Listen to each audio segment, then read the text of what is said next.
for a summer night. I text you, I'm sorry, I don't mean to bother, but figured I gotta try. And you say you're busy, but I don't believe you, it's keeping me up at night. The way my emotions keep turning around, can keep it inside, no. Here we go, we go, we go. And let the roller coaster ride begin. Here we go, we go, we go. Well, we can't see ourselves then.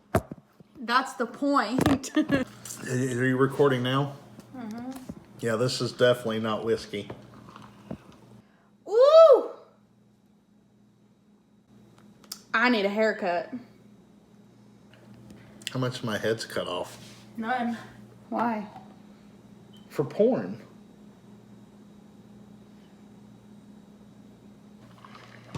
You have to put that in there. I don't think the tripod adapter was there. As long as you don't push it off the friggin' table, I'm fine. You recording now? Yeah, the whole thing's recording. Not whiskey. Let me put this on friggin' do not disturb. Not whiskey. How many times do I have to put it in there? Well, I have to try a couple of takes, whichever one's the best. Not whiskey. Or you can go, this is not whiskey. Hi, I'm Emma. I'm 35 weeks pregnant.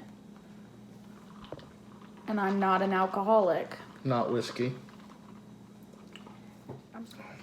Hey, y'all.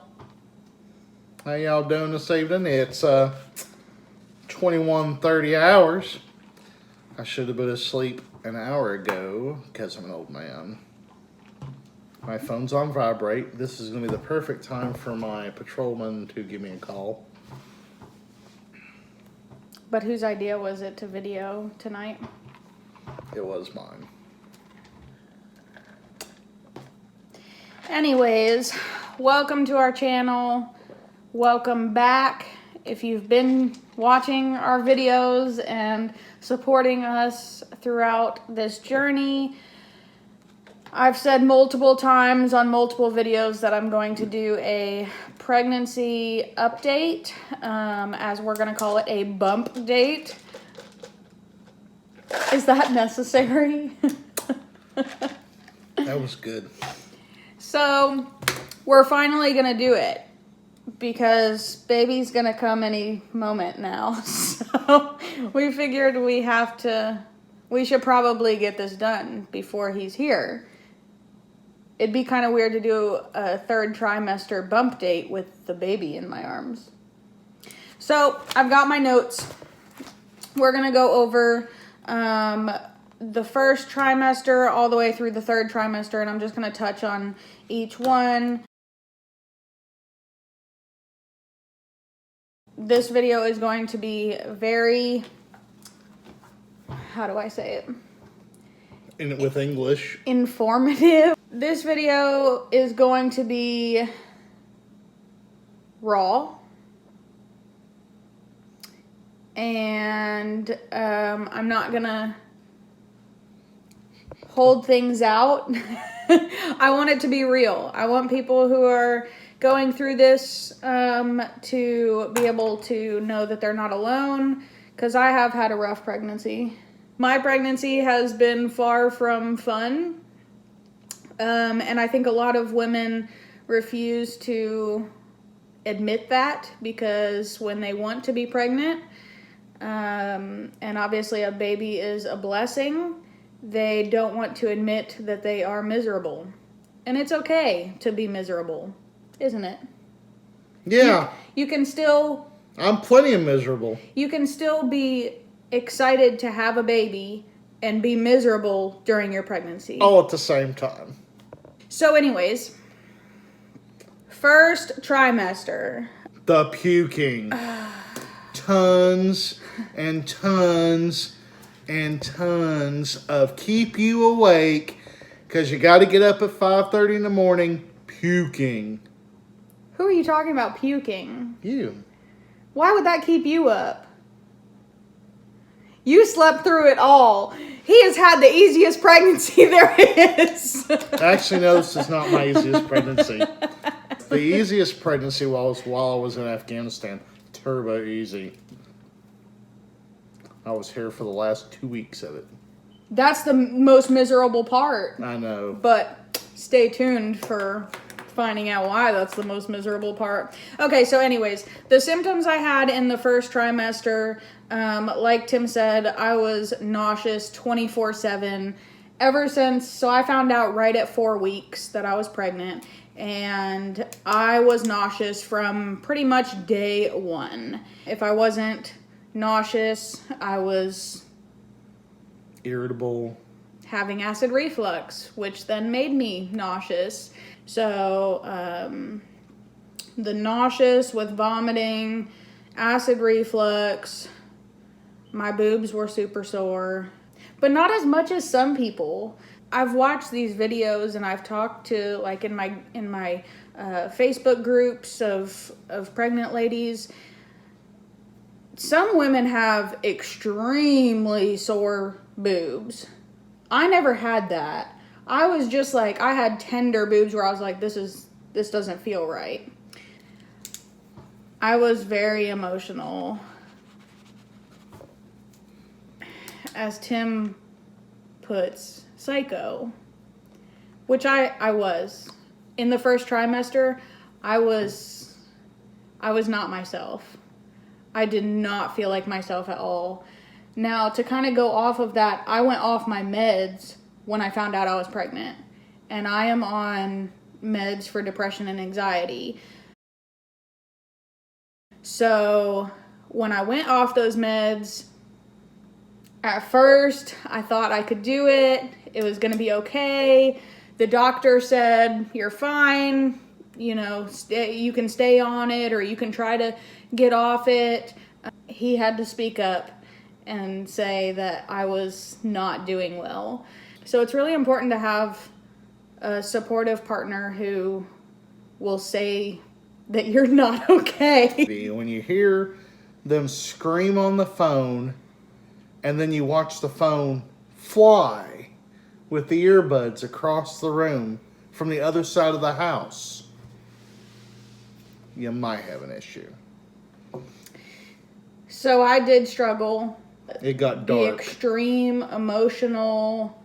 I was an emotional wreck. I went from crying 1 minute to being totally fine. Hysterical, maniacal laughter.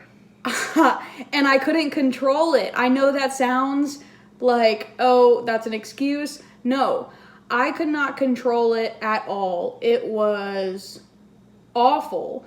At the beginning, I didn't realize that I was doing it. And it caused a lot of arguments. And it was a hard time. I might or might not have training to recognize some of these things. Might or might not. And when the person who also has training to recognize such things does not recognize such things. It's harder to recognize things in yourself than it is to recognize things in others. So it's really important to have at least one person that you can go to and be yourself with. And that fell on Tim because he was who I was around 24/7, and I couldn't hide it from him. A word to husbands. If you do have somebody that has a history of some type of mental health issue, don't be afraid to bring it up to your wife's or girlfriend's doctor. The doctor will listen to you if they're a good doctor, and sometimes you're going to have to start a fight in the middle of a room with the doctor, not with the doctor, but you get to deal with the aftermath of telling your doctor, she got to go back on meds. It's getting a little dark in here. Clouds circling a little bit. Don't be afraid to say something, because if you don't, there has been issues where bad things happen. Because remember, guys, whatever emotional state mama feels also generates the chemicals that go directly to baby. Whatever emotional state mama feels also generates the chemicals that go directly to baby. So if mom ain't happy, baby ain't happy. And that is a truer word.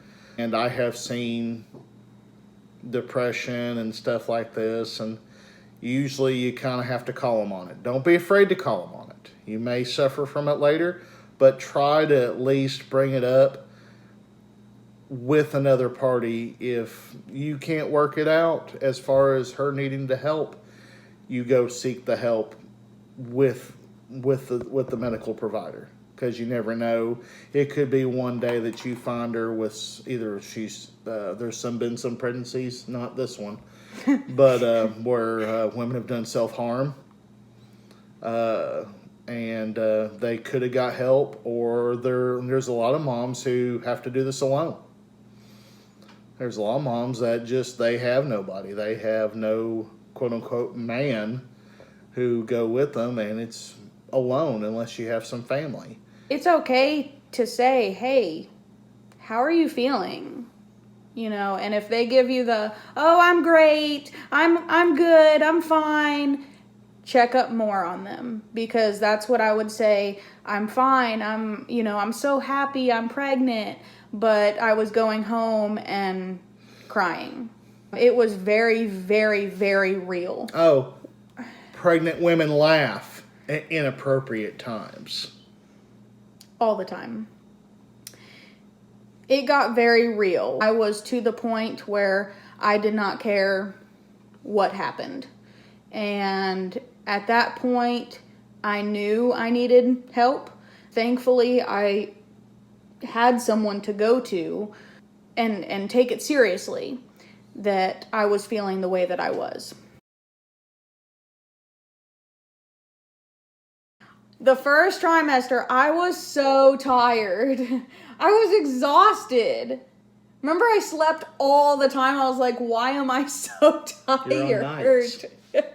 I was working night shift, so that did play a factor in it. But I was used to working nights. I didn't say this comma, so I saw tired, sore boobs. Tired, sore boobs. I also broke out extremely a lot. I had the worst acne I have ever had. She has one hiding right here. Stop. I had the worst acne I have ever had in my entire life. I didn't really get acne until I got older, and it was all stress-induced. So I was breaking out miserably. Cravings in the first trimester.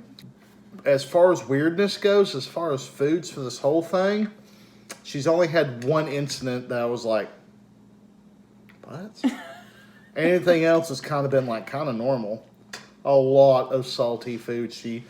And cheese. I'd never seen a woman eat the amount of cheese that it wasn't, but it was quantity, and Kool-Aid. So going along with the nauseous, the only thing I could keep down was cheese. I wanted Crackers. Cheese all the time. I only ate the crackers because I wanted the cheese, and I didn't want people to think I was crazy. Well, I could have eaten a whole block of cheese a day. I bought crackers with filling and ginger ale. Ginger ale. I didn't even put that on the list. Ginger ale and Sprite. So I lived on ginger ale, Sprite, cheese. And crackers. And Kool-Aid. And crackers. Yeah, cheese and crackers and Kool-Aid for weeks. I ended up losing a lot of weight. I think I lost 14 pounds in the first trimester. And going back to dads. Or support people. Or support folks. Don't freak out if that's just the only thing they eat. Be honest with your doctor about it. Let them know what you're eating. Let them know what you're feeling. My doctor was totally okay with it. Some may not be, depending on where you were pre-pregnancy. The other thing that I didn't put in here, and I didn't actually put on any of the lists, the smells. Oh my gosh. That was the weirdest thing ever. I had to change soaps. Smells were awful. I always thought, people are just exaggerating. No, No, they're not. They're not exaggerating. The smells are real, especially in the first trimester. Cause I wanna be loved by you,